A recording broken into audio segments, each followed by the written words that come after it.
Apabila kamu mengidap suatu penyakit, hal pertama yang kamu lakukan tentunya adalah minum obat. Namun, apabila seluruh dunia yang sakit, yang kita perlukan adalah vaksin. Di tengah pandemi COVID-19 yang tidak ada henti-hentinya, satu-satunya hal yang menjadi sumber harapan adalah diciptakannya sebuah vaksin. Namun, dengan hampir lebih dari 100 negara di seluruh dunia bekerja sama untuk meneliti dan mengembangkan vaksin, pertanyaan sesungguhnya bukan dapatkah kita menciptakan vaksin, tapi seberapa cepat vaksin tersebut dapat diciptakan? Untuk menjawab pertanyaan tersebut, mari kita simak dalam video ini.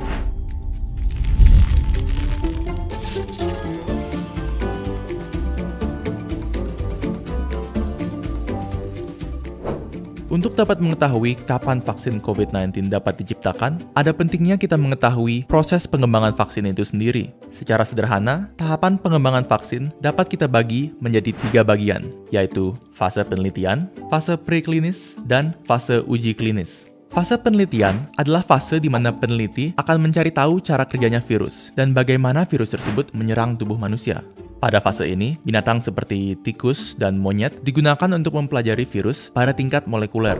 Fase preklinis adalah fase di mana sejumlah vaksin akan digunakan pada binatang untuk menguji keefektifannya. Fase ini penting untuk memastikan bahwa vaksin yang diciptakan tidak hanya efektif, tapi juga aman. Sejak bulan Agustus, WHO telah mencatat sekitar 165 vaksin COVID-19 yang tengah menjalani fase preklinis ini. Setelah fase preklinis, fase uji klinis dapat dilaksanakan, dan fase ini dibagi lagi menjadi 3 bagian, yaitu uji coba fase 1, 2, dan 3. Uji coba fase 1 melihat reaksi sistem imun dan memastikan keamanan vaksin untuk tubuh manusia. Uji coba fase 2 melibatkan ratusan subjek uji coba dan memfokuskan kepada dosis yang tepat serta jadwal imunisasi yang sesuai. Dan yang terakhir, uji coba fase 3 melibatkan lebih dari 1.000 subjek uji coba dan memfokuskan kepada keamanan vaksin pada populasi yang besar untuk mengidentifikasi efek samping yang berat dan langka. Kemudian, setelah vaksin diciptakan, vaksin tersebut akan diberikan persetujuan oleh badan yang berwenang, kemudian didistribusikan secara skala besar. Dalam kondisi normal, sebuah vaksin memerlukan pengujian klinis yang sangat ketat, dan biasanya ini memakan waktu yang lama. Andaikan kita sekarang dalam situasi non-pandemi, vaksin tercepat dan paling realistis akan dapat didistribusikan pada bulan Mei 2036, yaitu 16 tahun dari sekarang.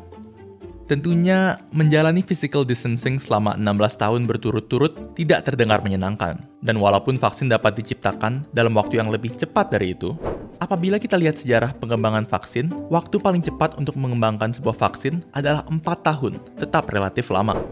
Tetapi, jangan langsung pesimis, karena pengembangan vaksin COVID-19 ini jauh berbeda dari pengembangan vaksin terdahulu. Karena kali ini, seluruh dunia ikut serta untuk mengembangkannya. Bahkan, sejak bulan Juli, terdapat sejumlah vaksin yang memasuki fase pertama uji klinis, fase yang semestinya memakan waktu bertahun-tahun.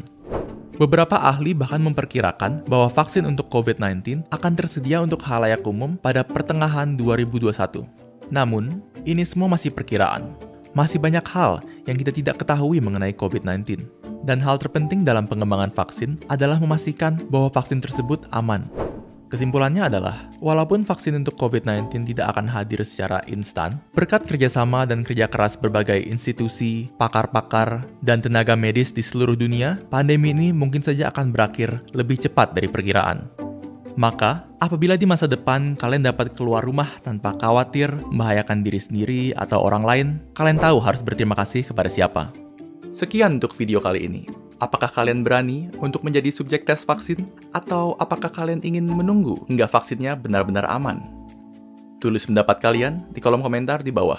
Dan jangan lupa untuk like, share, dan subscribe ke Neuron supaya kalian tidak ketinggalan video-video baru kami. Dan seperti biasa, jika ada topik yang kalian ingin kami bahas, kalian bisa tulis itu juga di kolom komentar. Terima kasih dan sampai ketemu di video berikutnya.